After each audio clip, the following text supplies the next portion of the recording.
हरे Krishna everyone. आज हम आपको सुनाने जा रहे हैं माता वैष्णो देवी की वो संपूर्ण और रहस्यमयी कथा जो सिर्फ एक यात्रा नहीं बल्कि आत्मा की परीक्षा और भक्ति का मार्ग है। त्रिकूट पर्वत की पावन गुफाओं में विराजमान माता वैष्णो देवी केवल एक देवी नहीं बल्कि आदि शक्ति, महाकाली, महालक्ष्मी और महासरस्वती का एक रूप है। माना जाता है कि जो भक्त सच्चे मन से माता को पुकारता है, माता स्वयं उसे अपने दरबार तक बुलाती है। तो आइए, मन को शांत कीजिए, श्रद्धा को जगाइए और मेरे साथ चलिए श्री वैष्णो देवी माता की संपूर्ण कथा पर। बहुत प्राचीन समय की बात है जब पृथ्वी पर अधर्म, अहंकार और तांत्रिक शक्तियों का प्रभाव बढ़ने लगा। ऋषि मुनियों की तपस्या भंग होने लगी और राक्षसी प्रवृत्तियां मानवता को निगलने लगी। देवता भी असहाय हो गए। तब सभी देवता ब्रह्मा, विष्णु और महेश के पास पहुँचे और तीनों ने मिलकर आदि शक्ति का आवाहन किया। देवताओं ने कहा, हे माँ, यदि आपने इस युग में अवतार न लिया तो धर्म का नाश निश्चिंत है।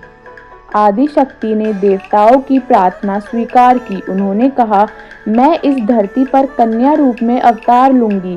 तप, संयम और ब्रह्मचर्य के द्वारा अधर्म का अंत करूंगी। माता ने तय किया कि उनका अवतार शक्ति, ज्ञान और वैराग्य का संगम होगा।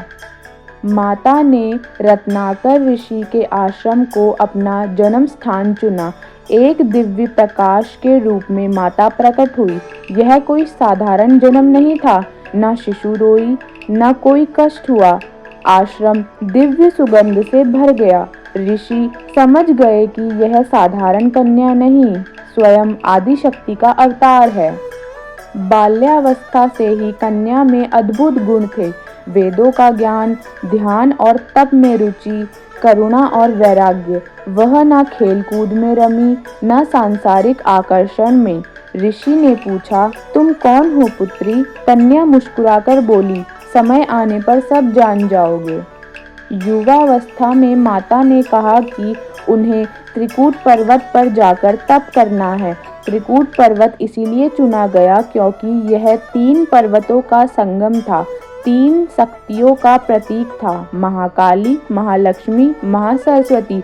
माता वही वर्षों तक तप में लीन रही।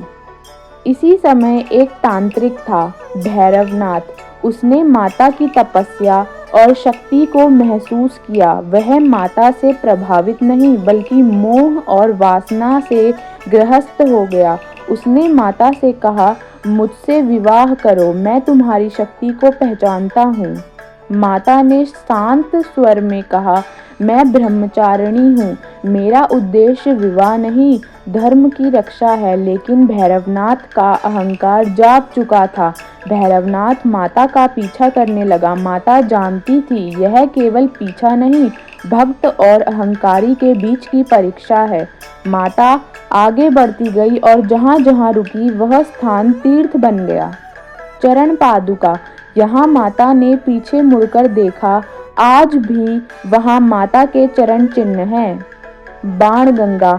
माता ने तीर चलाया और गंगा प्रकट हुई ताकि वे अपने केश धो सके। अंत में माता एक गुफा में प्रवेश कर गई। यह साधना 9 महीने चली।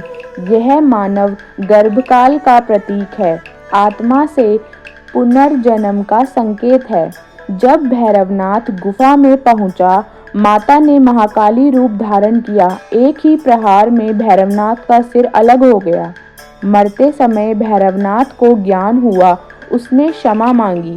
माता ने कहा, तुम्हारा अहंकार मरा, इसलिए मैं तुम्हें मोक्ष देती हूँ, और वरदान दिया कि भैरवनाथ के दर्शन के बिना यात्रा अधूरी मानी जाएगी।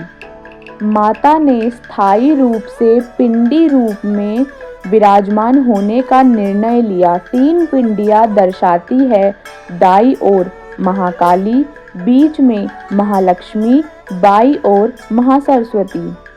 माता वैष्णो देवी हमें सिखाती है, अहंकार का अंत निश्चिंत है। सच्ची भक्ति से मोक्ष संभव है। करुणा और क्षमा ही सबसे बड़ी शक्ति है।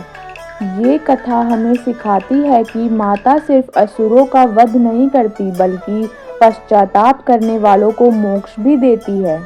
इसी के साथ आज की माता वैष्णो देवी की कथा यहीं पर समाप्त होती है। अगर आपको कथा पसंद आई हो तो लाइक ज़रूर करें और ऐसे ही कथाएं सुनने के लिए हमारे चैनल को सब्सक्राइब करें। माता रानी आप सब पर अपनी कृपा ऐसे ही बनाए रखे। जय माता दी।